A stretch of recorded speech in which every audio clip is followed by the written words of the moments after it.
Assalamu alaikum. Welcome to the RNG Limited BD YouTube channel.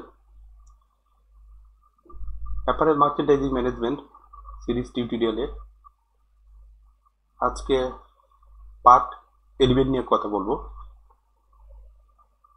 আজকের topic হচ্ছে LC. চলুন তাহলে শুরু করা যাক।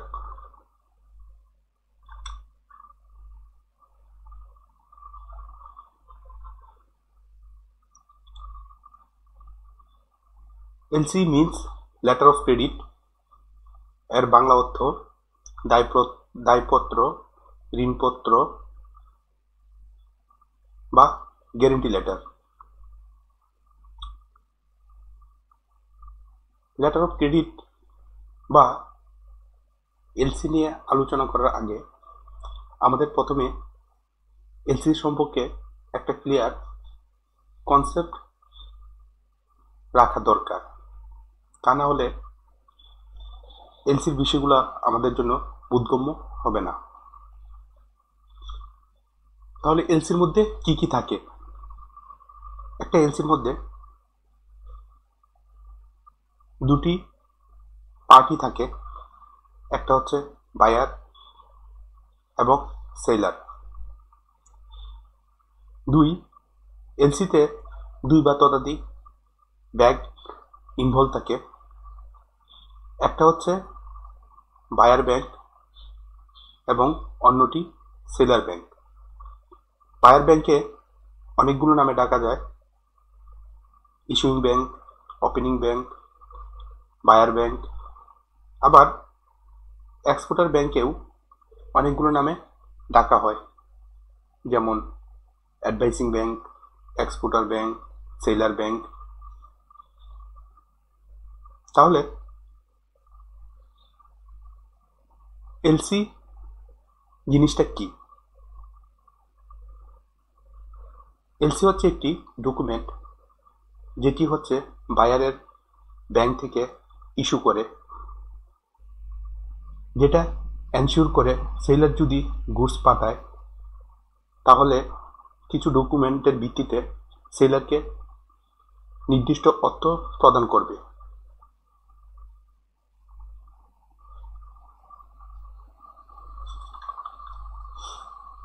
তাহলে এলসি থেকে আমরা বুঝতে পারছি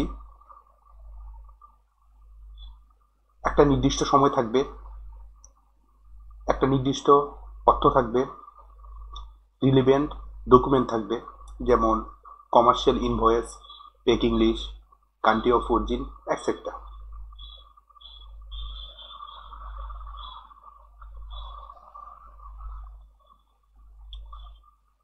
এখন আমরা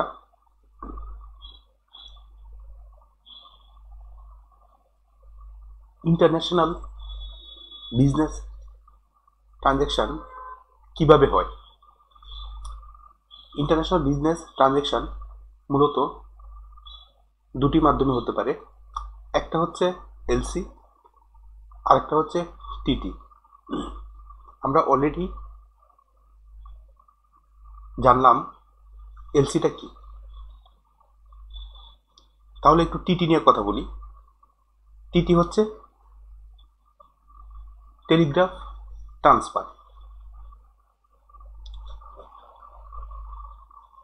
টেলিগ্রাফ ট্রান্সফারটা হচ্ছে যেটা আপনার পণ্যদ্রব্য পাঠানোর আগেই টাকাটা পাঠাতে হয়। এলসিতে যেমন পরে পাঠায়, টিটিতে আগে পাঠানো হয়। তো সেই ক্ষেত্রে বায়ারের পজিশন রিস্ক থাকে। এর জন্য ইন্টারন্যাশনাল বিজনেসে টিটির ব্যবহার খুব কম হয়। তো কি কি ক্ষেত্রে ব্যবহার হতে পারে? সেই ক্ষেত্রে যদি শর্ট কোয়ান্টিটির মানি হয় সেক্ষেত্রে টিটির মাধ্যমে হতে পারে। তারপর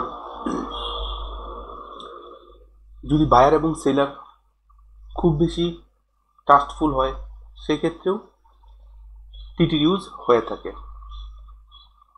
আবার এমন অনেক প্রতিষ্ঠান আছে যেগুলার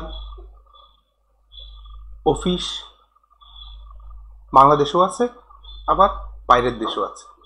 সেই ক্ষেত্রে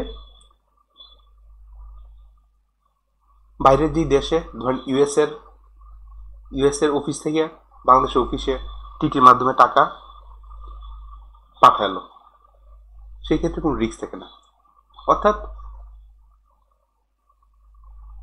অর্থ আদান প্রদান ক্ষেত্রে যখন একদম রিস্ক ফ্রি থাকে তখনই টিটির ব্যবহারটা হয়ে থাকে।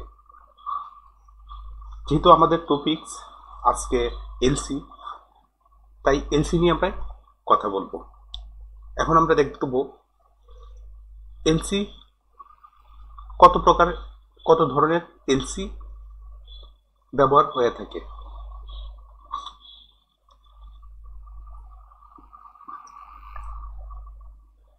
তো প্রথমে আমরা দেখতে পাচ্ছি রিভোকেবল এলসি।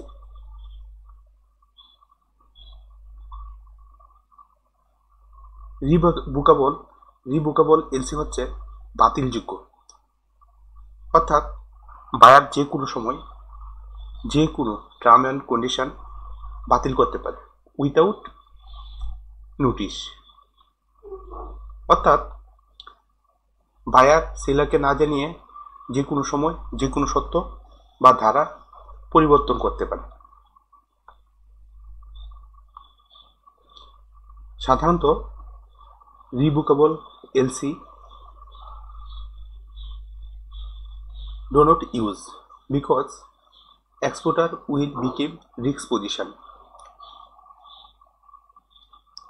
এর জন্য সেলারের ব্যাংক সহায়তা করতে চায় না। অর্থাৎ দেখা যায় রিভোকেবল এলসির মাধ্যমে যখন ট্রানজ্যাকশন হয়, সেই ক্ষেত্রে বায়ার একটা এক্সট্রা ফেসিলিটি পেতে পারে। ধরেন একটা গার্মেন্টসের মডেল চেঞ্জ করে দিল, কিংবা একটা পকেট অ্যাড করতে বললো, রিমুভ করতে বললো, সেক্ষেত্রে সেলার কিংবা এক্সপোর্টার এক ধরনের বাধ্য থাকে। তো এই কারণে দেখা যায় একটা বাইরের ব্যাংকটা একটা রিস্কের পজিশনে থাকে। যদি চেঞ্জ করে সেক্ষেত্রে বাইরের ব্যাংক প্রবলেমে ফেস করে, সেই জন্য বাইরের ব্যাংক এটাতে রিভোকেবল এলসিতে ইন্টারেস্ট দেখায় না। সেই জন্য রিভোকেবল এলসি ইউজ হয় না, তেমন বেশি হয় না বললে ভুল হবে, তেমন বেশি হয় না, ইউজ হয় না।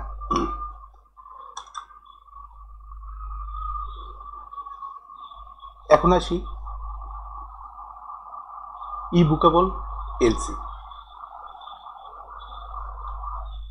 ইভোকেবল এলসি হচ্ছে রিভোকেবলের উল্টা। এই এলসি থেকে অ্যামেন্ডমেন্ট, ক্যান্সেল সব করা যায়। সেক্ষেত্রে বায়ার এবং সেলারের উভয় পার্টিকেই আপনার এগ্রি থাকতে হয়। বায়ার এবং সেলার ডিসকাশনের মাধ্যমে যে কোনো টার্ম অ্যান্ড কন্ডিশন পরিবর্তন করতে পারে।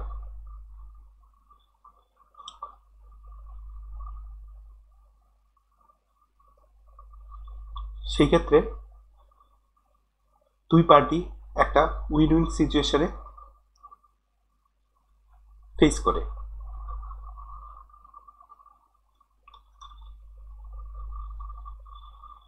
3 নাম্বার হচ্ছে কনফার্ম এলসি। কনফার্ম এলসিটা হচ্ছে থার্ড ব্যাংক গ্যারেন্টি। অর্থাৎ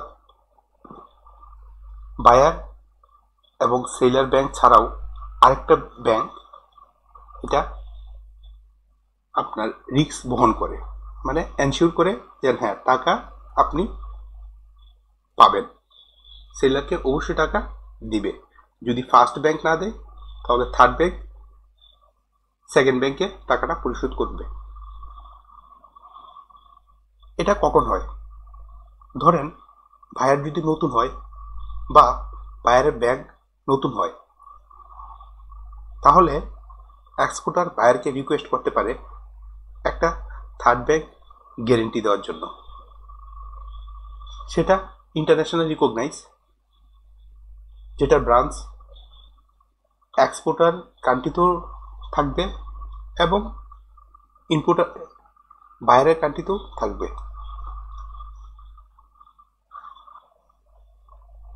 অর্থাৎ buyer bank face any problem then third bank take risk. সেই ক্ষেত্রে এক্সপোর্টার কোনো ধরনের রিস্ক থাকে না, যেটা কনফার্মেশন 100%-এরও বেশি থাকে।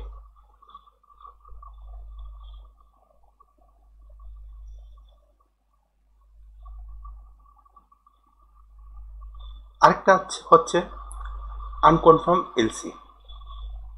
আনকনফার্ম এলসিটা হচ্ছে ঠিক উল্টা, অর্থাৎ এরকম পরিস্থিতিতে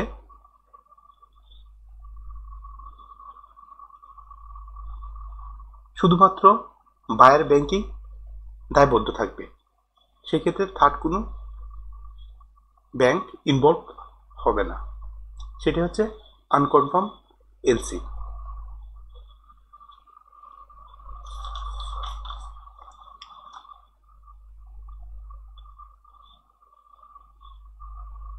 নাম্বার 5, স্ট্যান্ড বাই এলসি।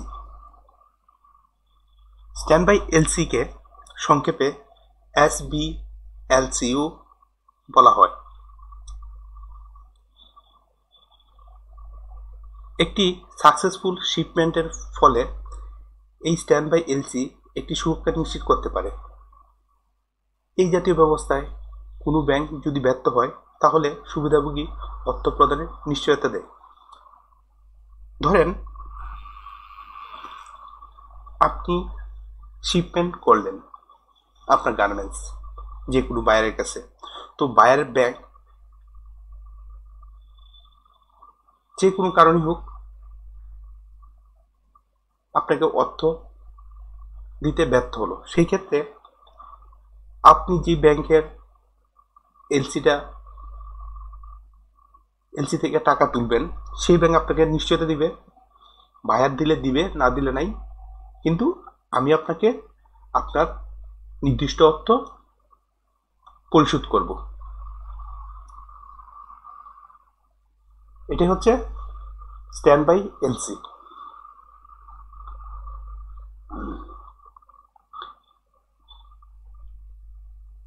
এখন এই 5টা এলসির আন্ডারে অনেকগুলা সাব এলসি বলতে পারি কিংবা টার্ম অ্যান্ড কন্ডিশন থাকে। এটা আপনার বায়ার কিংবা সেলারের সুবিধার্থে। তো এরকম কিছু ক্লোজ নিয়ে আমরা কথা বলবো।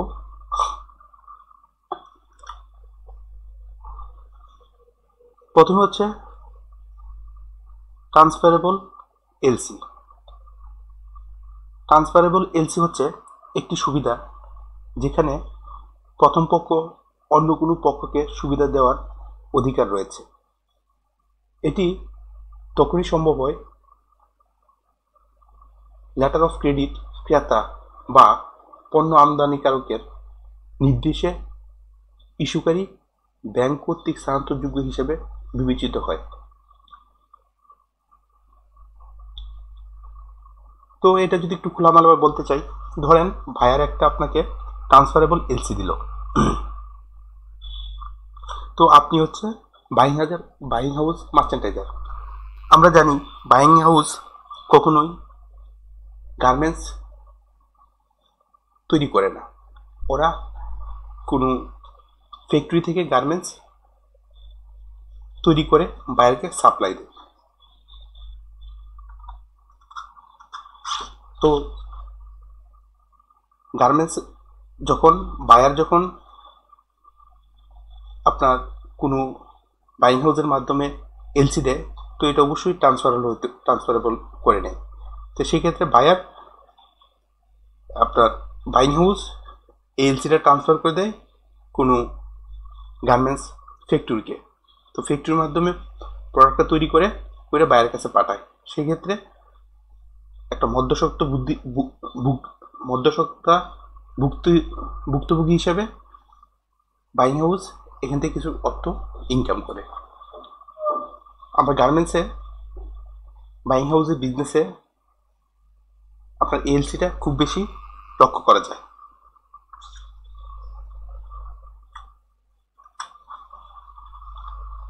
এখন আসি ব্যাক টু ব্যাক এলসি। তো ব্যাক টু ব্যাক এলসিটা হচ্ছে আপনার মূল এলসির উপর ভিত্তি করে আরো কিছু সুবিধা দেওয়া হয়, আর এলসি গুলো সুবিধা দেওয়া হয়। যেমন আপনি একটা প্রোডাক্ট তৈরি করবেন, সেই ক্ষেত্রে আপনার ফেব্রিক লাগবে, অ্যাক্সেসরিজ লাগবে, স্টিম লাগবে। তো ওই বায়ারের মূল এলসির এগেইনস্টে আপনি এই ব্যাক টু ব্যাক এলসি মাধ্যমে ওই প্রোডাক্টগুলো আপনি ক্রয় করতে পারবেন। যখন আপনার টোটাল শিপমেন্ট হয়ে যাবে, তখন ব্যাংকেই আপনার ওই fabric supplier, steam supplier, accessory supplier সবাইকে আপনাকে টাকা বিতরণ করে যেটা থাকবে অবশিষ্ট, এটা আপনাকে প্রদান করবে। এটাই হচ্ছে ব্যাক টু ব্যাক এলসি। এটা ব্যাংক এই সুবিধাটা আপনাকে দিয়ে থাকে।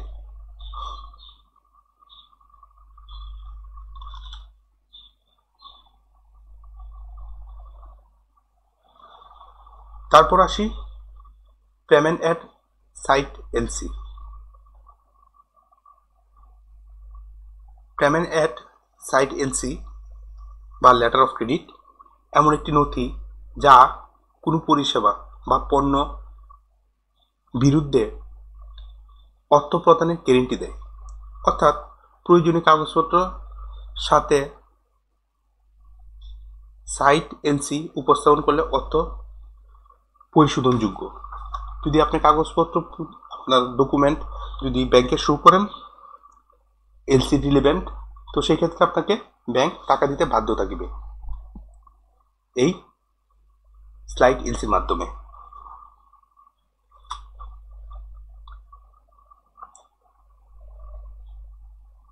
Deferred payment LC. Deferred letter of credit এক ধরনের লেটার অফ ক্রেডিট যা লেনদেন শেষ হওয়ার পরে নির্দিষ্ট ভবিষ্যতের তারিখে ক্রেতার পক্ষে বিক্রেতাকে প্রদানের জন্য ব্যাংক শর্ত সাপেক্ষে উদ্যোগ গ্রহণ করবে। ব্যাংক প্রয়োজনীয় কাগজপত্র উপস্থাপনের উপর অর্থ প্রদান করবে। পেমেন্টের তারিখ সাধারণত পণ্য চালানের পরে হয়। অর্থাৎ আপনি শিপমেন্ট করলেন, আপনার গার্মেন্টস আপনি শিপমেন্ট করলেন, দেন নির্দিষ্ট তারিখের মধ্যেই আপনি আপনার টাকা পেয়ে যাবেন। এটাই হচ্ছে ডিফার্ড লেটার অফ ক্রেডিট। এই হচ্ছে আমাদের লেটার অফ ক্রেডিটের মূল বিষয়বস্তু। এখন আমরা একটা এলসি পাওয়ার পর কি কি জিনিস চেক করবেন অ্যাজ এ মার্চেন্টাইজার হিসাবে।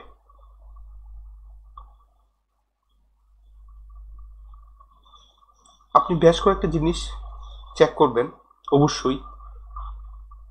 তার মধ্যে ব্যাংক ওপেনিং আছে কিনা তা যাচাই করা, যেই বায়ার যেই ব্যাংকের মাধ্যমে এলসি ওপেন করলো সেই ব্যাংকের অস্তিত্ব আছে কিনা সেটা আপনাকে যাচাই করতে হবে।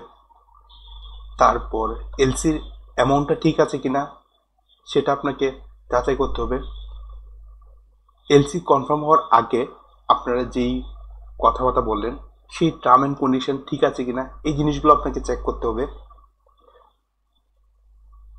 তারপর বায়ার এবং সেলারের অ্যাড্রেস ঠিক আছে কিনা সেগুলো আপনাকে চেক করতে হবে। তারপর এলসির ভ্যালিডিটি আছে কিনা তা চেক করতে হবে। ডেসক্রিপশন ঠিক আছে কিনা এগুলো আপনাকে ভালোভাবে যাচাই বাছাইয়ের মাধ্যমে এলসিটা আপনি নিশ্চিত হবেন। এই ছিল আজকের পাঠ। সবাই ভালো থাকবেন। আল্লাহ হাফেজ।